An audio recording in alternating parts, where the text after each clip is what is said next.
हम क्या करने वाले हैं, कार्बोहाइड्रेट का टेस्ट करने वाले हैं। ठीक है, कार्बोहाइड्रेट प्रोटीन का टेस्ट हमको करना है प्रैक्टिकल फाइनल ईयर में, है ना। तो आज हम क्या कर लेते हैं, कार्बोहाइड्रेट का टेस्ट करते हैं। तो कार्बोहाइड्रेट में सबसे पहले हम टेस्ट कौन सा करेंगे, स्टार्च का टेस्ट करेंगे। ठीक है, कार्बोहाइड्रेट स्टार्च किसके अंतर्गत आता है, कार्बोहाइड्रेट के लिए, है ना। तो सबसे पहले हम स्टार्च का टेस्ट करेंगे तो हमको क्या क्या चीज चाहिए होता है ना। तो उसके पहले मैं एक कार्बोहाइड्रेट के बारे में बता देता हूँ, कार्बोहाइड्रेट क्या चीज होता है ना। कार्बोहाइड्रेट के बारे में आप सब जानते हैं, ये जो कार्बोहाइड्रेट है ये क्या है, पोषक पदार्थ होता है। ठीक है, क्या है, पोषक पदार्थ है। और यही पोषक पदार्थ होने के कारण से क्या करता है, शरीर को क्या देता है, ये ऊर्जा प्रदान करता है। साथ ही साथ वसा भी क्या करता है, शरीर को ऊर्जा प्रदान करता है ना। तो ये क्या है, वसा है, कार्बोहाइड्रेट है, ये शरीर को, है ना, पोषक तत्व, पोषक देने वाले पदार्थ होते हैं ना, यानी कि पोषक पदार्थ है। ठीक है, तो कार्बोहाइड्रेट के अंतर्गत स्टार्च आता है, शर्करा आता है, अन्य रेशे वाले जो चीज होते हैं वो सारे चीज आता है ना, जो कि क्या करता है, शर्करा के अणुओं से मिलकर बना हुआ होता है। शर्करा यानी कि शुगर, है ना, शुगर के मॉलिक्यूल से बना हुआ होता है। ये हाइड्रोजन, कार्बन और ऑक्सीजन के बने हुए होते हैं। किस किस से, हाइड्रोजन, कार्बन और ऑक्सीजन से बने हुए होते हैं। ठीक है, इसी प्रकार से कार्बोहाइड्रेट के अलग अलग प्रकार होते हैं। ठीक है, तो जनरली कार्बोहाइड्रेट कितने प्रकार होते हैं, दो प्रकार होते हैं। एक जो होता है सरल कार्बोहाइड्रेट होता है, दूसरा जो होता है जटिल कार्बोहाइड्रेट होता है ना। तो सरल कार्बोहाइड्रेट के अंतर्गत क्या क्या आता है आपका, मोनोसैकेराइड है, डाइसैकेराइड्स हैं, ओलिगोसैकेराइड है और पॉलीसैकेराइड है ना। ये चार प्रकार के सैकेराइड है, वो सरल कार्बोहाइड्रेट के अंतर्गत आता है। और एक जो दूसरे नंबर का जो होता है वो है जटिल कार्बोहाइड्रेट, है ना। तो कार्बोहाइड्रेट के टेस्ट हम किसका टेस्ट करेंगे, स्टार्च का टेस्ट करेंगे, है ना, स्टार्च का परीक्षण करेंगे। तो ये जो स्टार्च है वो किसके अंतर्गत आता है, आपका जो पॉलीसैकेराइड है ना, उसके अंतर्गत आता है। स्टार्च एक सरल कार्बोहाइड्रेट है जो पॉलीसैकेराइड के अंतर्गत आता है। और पॉलीसैकेराइड क्या होता है, ये कार्बोहाइड्रेट जो होते हैं मोनोसैकेराइड के बहुत से इकाई से मिलकर बना हुआ होता है, यही कहलाता है पॉलीसैकेराइड। पॉलीसैकेराइड, है ना, पॉली मतलब बहुत से। ठीक है, तो मोनोसैकेराइड के बहुत से अणु मिलकर क्या बनाता है, पॉलीसैकेराइड बनाता है। फॉर एग्जांपल आपका ग्लाइकोजन हो गया, स्टार्च हो गया और सेलुलोज हो गया। ये भोज्य पदार्थ के रूप में उपस्थित रहते हैं, कौन, स्टार्च, सेलुलोज और ग्लाइकोजन। और जनरली कहां पर होते हैं, ये प्लांट्स में होते हैं। ठीक है, प्लांट्स में होते हैं फूड मटेरियल के रूप में, है ना। तो भोजन के रूप में ये उपस्थित होता है, यही स्टार्च, है ना। तो हम स्टार्च का टेस्ट करेंगे जिससे हमको कार्बोहाइड्रेट का पता चलेगा, है ना। स्टार्च क्या है, कार्बोहाइड्रेट है ना, तो उसकी उपस्थिति हमको वहां से पता चल जाएगा। तो हमारा ये प्रैक्टिकल है, फाइनल ईयर का प्रैक्टिकल है ना। प्रैक्टिकल क्लास में हम देखते हैं ऑब्जेक्ट क्या रहेगा हमारा, बायोकेमिकल टेस्ट ऑफ स्टार्च, है ना। स्टार्च का हम क्या करेंगे, जैव रासायनिक टेस्ट करते हैं, है ना। इसके लिए हमको कुछ मटेरियल की आवश्यकता पड़ता है कि नहीं भाई, मटेरियल का रिक्वायरमेंट होता है। तो कौन कौन सा हमको मटेरियल चाहिए, सबसे पहले हमको चाहिए पोटैटो का एक्सट्रैक्ट चाहिए होता है ना, आलू का रस चाहिए। ठीक है, और उसके बाद हमको आयोडीन का सॉल्यूशन चाहिए, आयोडीन सॉल्यूशन चाहिए। उसके अलावा हमको क्या चाहिए, टेस्ट ट्यूब जो जरूरी होगा, है ना, टेस्ट ट्यूब चाहिए होता है। और क्या चाहिए हमको, ड्रॉपर चाहिए। इसके अलावा हमको और एक चीज चाहिए होता है, टेस्ट ट्यूब स्टैंड चाहिए होता है, टेस्ट ट्यूब स्टैंड। ठीक है, ये सारे चीज हमको चाहिए होता है, जो लैब में हमारे पास उपस्थित है। ये देख सकते हैं आप, हमारे पास क्या है, आयोडीन का सॉल्यूशन है। ठीक है, ये हमको ड्रॉपर है हमारे पास।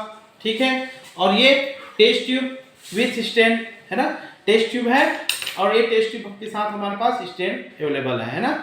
और यहाँ पर जो सबसे जरूरी चीज होता है, आलू का एक्सट्रैक्ट, है ना। यहाँ पोटैटो एक्सट्रैक्ट यहाँ हम निकाल लिए हैं आलू को क्रश करके, ये सारे चीज हमारे पास उपलब्ध है। अब हम इसका टेस्ट करते हैं। ठीक है, बंद कर दो।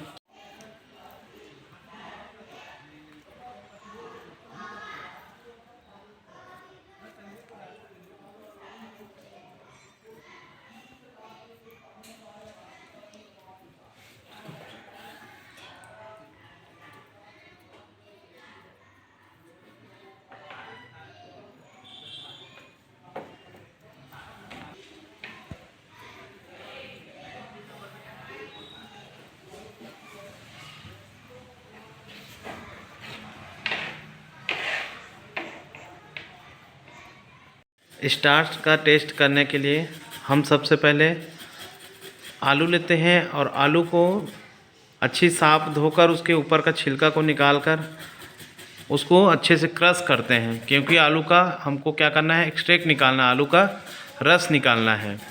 तो इस प्रकार से आप आलू को ऐसे छील लेंगे। ये देख रहे हैं आप यहाँ पर इसका छिलका अलग हो गया है और आलू ऐसे दिखाई दे रहा है ना। तो आलू से छिलका को अलग करके उसको इस प्रकार से क्रश करेंगे। क्रश करेंगे तो क्या होगा, आलू का जो बारीक पार्टिकल्स हमको मिलेगा उसको एक बॉल में हम इकट्ठा कर लेंगे और उसको एक कॉटन से क्या करेंगे, हम उसके जो एक्सट्रैक्ट हैं, उसके रस है, उसको निकाल कर उसको बिकर के इकट्ठा कर लेंगे। तो आप देख सकते हैं इस प्रकार से क्रश करके इसको इकट्ठा कर रहे हैं, आलू के टुकड़े टुकड़े कर रहे हैं। उसके बाद इसके रस को निकाल कर एक बिकर में रख लेंगे। हो गया।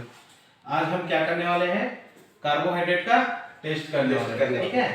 तो कार्बोहाइड्रेट टेस्ट करने के लिए क्या हम लिए हैं, यहाँ पर आलू का क्या लिए हैं, यहाँ पर आलू का टुकड़ा लिए हुए है ना, इसके क्रश करके हमने लिए है ना। अब इसमें क्या निकालना है हमको, इसका स्ट्रेक निकालना है ना, रस निकालना है ना। तो इसको हम क्रश कर लिए हैं, अच्छा कद्दू क्रश करते हैं ना वैसे ही है ना। तो आलू को क्रश कर लिए हैं यहाँ पर। इसको हम क्या करेंगे, एक कॉटन का कपड़ा होगा है ना, कॉटन के कपड़ा को क्या कर लेंगे, गीला कर लेंगे। इसको गीला क्यों करते हैं, ताकि जो आलू का रस है वो सूखा रहेगा तो इसको एब्जॉर्ब कर लेगा ना, इसलिए हम क्या करते हैं, इसको पहले गीला कर लेते हैं ना। तो इसको हम क्या करते हैं, बॉल में जो क्रश किए ना आलू को हम इस कॉटन में ले लेते हैं, इस प्रकार का है ना। इसका लेकर इसको क्या करें, हम अच्छे से मोड़ लेंगे है ना, ये इस प्रकार से, ठीक है। देख सकते हैं यहाँ पर इसका रस निकलना चालू हो गया, देख रहे हैं है ना। इसको हम ऐसे घुमाते जाएंगे है ना, ये इस प्रकार से जब घुमाओगे तो इसका देखो रस निकल रहा है, निकल रहा है ना जी। हाँ, तो इस प्रकार से हम क्या करेंगे, इसको ऐसे घुमाकर इसके जो आलू के रस उसको निकाल लेंगे, बीकर में कलेक्शन कर लेंगे है ना। हम यहाँ पर कार्बोहाइड्रेट टेस्ट करने के लिए 3 आलू लिए है ना, 3 आलू को क्रश करके उसका रस निकाल रहे हैं। तो ये इस प्रकार से देख सकते हैं, इसको जितना घुमाएंगे उतना रस निकलेगा, ऐसे इस प्रकार से, ठीक है। ये इस प्रकार से यहाँ से रस निकाल लिए। यहाँ पर और थोड़ा सा बचा हुआ है, ये वेस्ट है, इसको अलग रख देते हैं ना, कि यहाँ से हमने थोड़ा सा पूरी तरह से निकाल लेंगे। यस है, रस निकालने के लिए कॉटन के कपड़े यूज करेंगे है ना जी। कॉटन के कपड़े से अच्छे से रस निकल जाएगा। ये इस प्रकार से क्या करेंगे हम इसमें रस,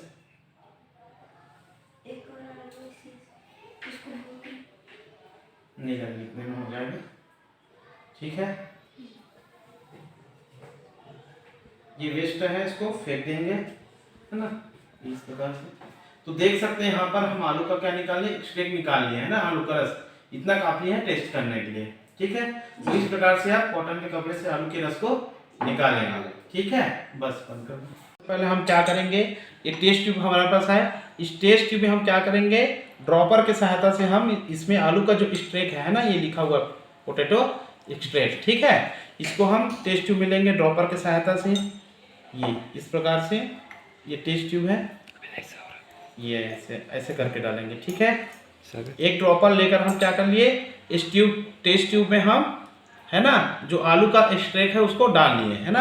अब इसको हम क्या करेंगे, यहाँ पर रख देते हैं, टेस्ट ट्यूब स्टैंड में रख देते हैं, ठीक है।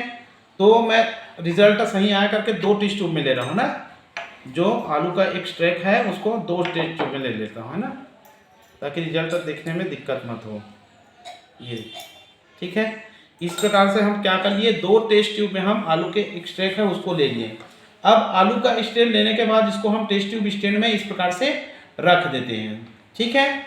अब इसके बाद हम क्या करेंगे, यहाँ पर हमारे पास क्या है, ये आयोडीन का सॉल्यूशन है, ठीक है। अब इस आयोडीन सॉल्यूशन का 4 या 5 बूंद है ना, आयोडीन सॉल्यूशन का 4 या 5 बूंद, 4-5 बूंद हम क्या करेंगे, ये जो यहाँ पर आलू का एक्सट्रैक्ट है ना जो टेस्ट ट्यूब में, वहां पर बिना हलाए डालेंगे इसको, ये टेस्ट ट्यूब में जो है ना लिए हैं लिक्विड, वो हिलना नहीं चाहिए। और कितना बूंद डालेंगे? 4 से 5 बूंद।